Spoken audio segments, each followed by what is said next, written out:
Fans may disagree about who knew what, but one thing that's inarguable is that the Montreal Screwjob at Survivor Series 1997 changed pro wrestling forever. Here's how it went down.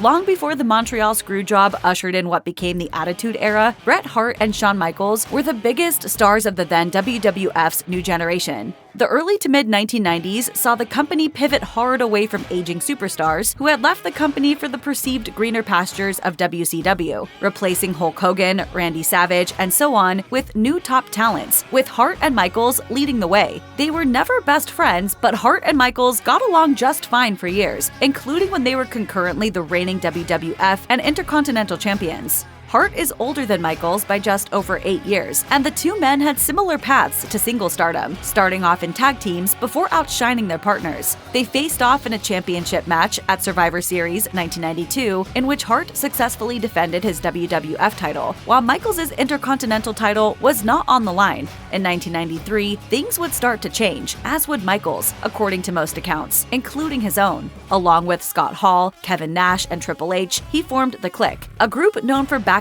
politicking. Soon, Michaels' behavior began rubbing vets like Hart the wrong way. Immature, I think, is one word. In 1996, following Michaels capturing the WWF Championship from Hart in an Iron Man match at WrestleMania 12, their animosity was cemented. A victorious Michaels is said to have told referee Earl Hebner to get Hart out of the ring after the match, leaving the Hitman none too pleased.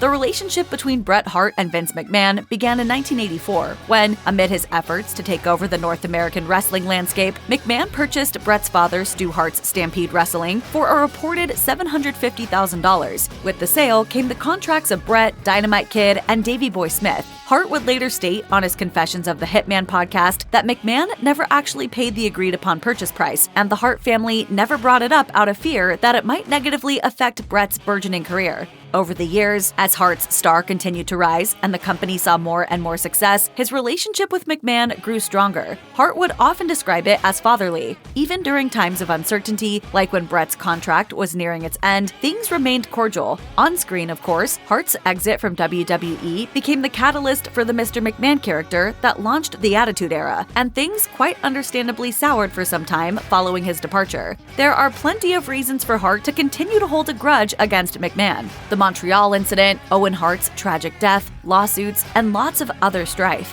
But, as with Shawn Michaels, Hart has likened his grudge with McMahon to carrying a big bag of rocks over his shoulder for far too long. As the Monday Night War escalated, the WWF was in no position to lose Bret, having already lost Scott Hall, Kevin Nash, and many others to WCW. But Eric Bischoff's WCW had deep pockets and approached Hart with what was reportedly a 3-year, $9 million contract. Unable to match the per-year dollar amount, but very much inclined to keep Hart in the fold, Vince McMahon thought outside the box and presented Hart with a 20-year deal, essentially a lifetime contract. As made clear in the documentary, Wrestling with Shadows, Hart decided to re-sign with McMahon.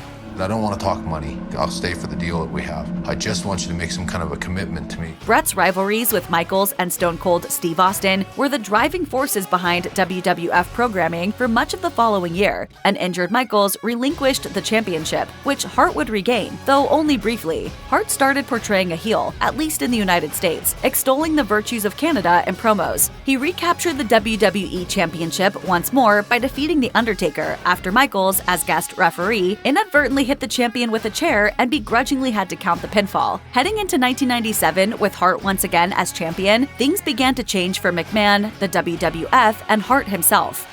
For years, Vince McMahon appeared on screen only as an announcer, not in his capacity as the owner of the WWF. But the mask had started to slip in light of his very public 1994 steroid trial, among other issues. Vince and Bret were beginning to feud on WWE programming as well. Behind the scenes, changes were also at play. Facing financial peril as ratings dwindled against much hotter competition from WCW, McMahon told Hart that WWE simply couldn't afford to honor his 20-year contract. You can't afford to compete with Turner. He was Turner's hell-bent on trying to put him out of business. McMahon encouraged Hart to reopen talks with WCW, and even went so far as to offer to help negotiate his deal. Hart stressed that, despite his differences with the edgier direction in which the company was headed, he did not want to leave. Feeling he had no real choice, Hart quickly secured a contract with WCW. This left McMahon to decide what to do with Bret's championship. Vince feared that Bret could show up on WCW programming with his title. After all, it had recently happened a few times. When Ric Flair came to the WWF from WCW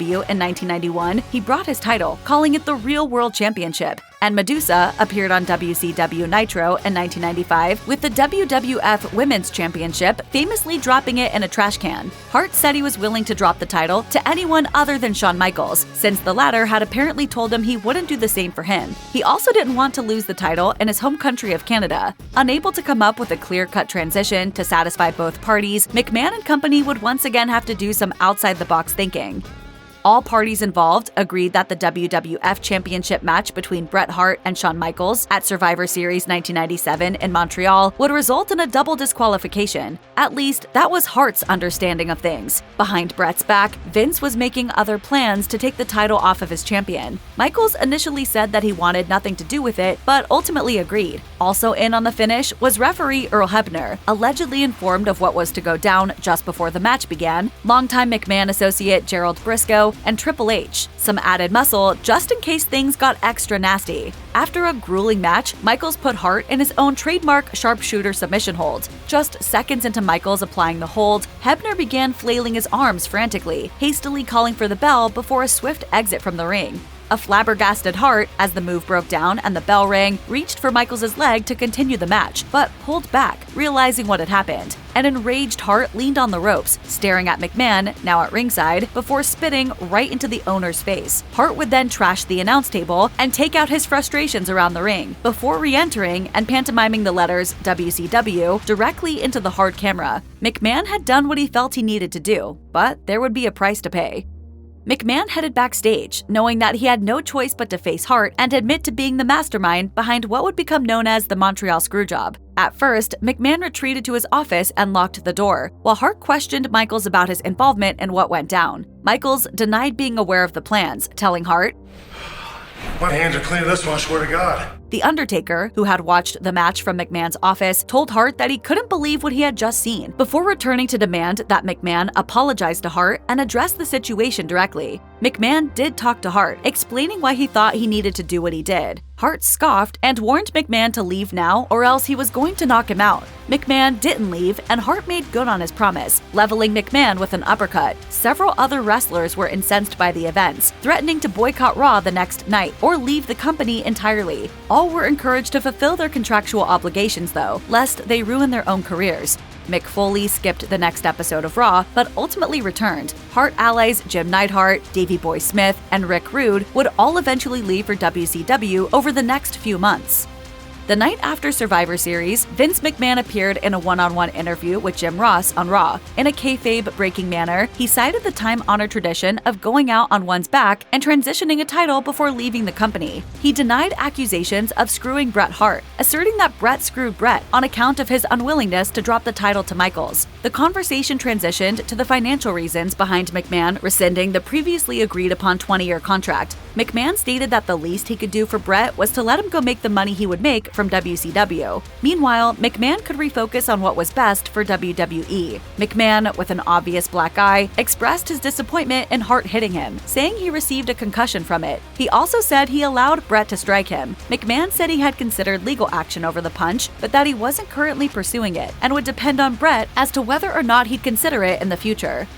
Hart debuted on WCW Nitro on December 15, 1997, setting up a scenario where he would serve as guest referee in a match between Eric Bischoff and Larry Zbyszko at that year's Starrcade. Later in the event, Hart appeared during the WCW World Championship match, filling in for a downed referee to declare Sting the new champion. After his non-compete clause from WWE expired in January of 1998, Hart was cleared to wrestle and began a feud with Ric Flair that culminated in a win at that year's sold-out pay-per-view. From there, things fizzled for Hart in WCW. He aligned himself with Hulk Hogan and the NWO, then about-faced, meandering through various mid-card feuds. This made longtime wrestling fans wonder why WCW couldn't capture the momentum of a talent the level of Bret Hart joining the company, especially after his WWF departure drummed up so much controversy. Hart would win the WCW World Championship in 1999 and defended it against Goldberg at Starrcade later that year. During the match, a head kick from Goldberg gave Hart a major concussion, and the ensuing post-concussion syndrome would ultimately force his retirement from professional wrestling in October of 2000. I wish that Bill Goldberg had never kicked me in the head as hard as he could. Bret Hart and Vince McMahon put the events of the Montreal Screwjob behind them enough to begin a working relationship again in 2005, collaborating on a DVD set and facilitating Hart's 2006 WWE Hall of Fame induction. But hard feelings still remained between Hart and Shawn Michaels. Michaels would eventually admit that he was in on the events of the Survivor Series match from the beginning, while Hart had previously said he had no interest in meeting or speaking with Michaels. He eventually offered up his phone number through Tyson Kidd and encouraged Michaels to reach out. Ahead of an episode of Raw in January 2010, Michaels approached Hart backstage, shook his hand, and asked if they could go talk, to which Hart said, in effect, that they should do it in the ring. Later that night, live on TV, Hart addressed the fans and invited Michaels down to the ring to bury the hatchet once and for all. Michaels offered his apologies, and the two shook hands. As he prepared to exit the ring, Michaels turned around aggressively, slightly teasing an attack, before hugging Hart at length, seemingly putting an end to their long-standing mutual animosity. So much came out of the Montreal Screwjob. It added major steam behind the Mr. McMahon character, whose feud with Stone Cold Steve Austin would kickstart the Attitude Era and WWF once again overtaking WCW in the ratings. McMahon would later purchase WCW, putting an end to that war and shifting the industry for years to come. Had Hart never left the WWF, which he maintains to this day he didn't want to do, perhaps those heights would never have been reached, and who knows what today's wrestling landscape might look like. One heart-wrenching aspect to consider is how a WWE employed Hart might have altered the course of history involving his younger brother Owen, who tragically died during an aerial stunt at Kemper Arena in Kansas City, Missouri in May 1999. Bret has said that had he been there, he would have expressed his displeasure about the idea behind Owen's entrance, and perhaps it wouldn't have happened. Looking back, the in-ring rivalry between Hart and Shawn Michaels is widely regarded as one of the greatest of all time. Their real-life feelings only added to the ferocity of their on-screen bouts. Each man has cited their matches together as some of their respective career favorites. From a human perspective, that Hart and Michaels were able to make peace is satisfying, with neither man having the burden of carrying the bag of rocks over their shoulder.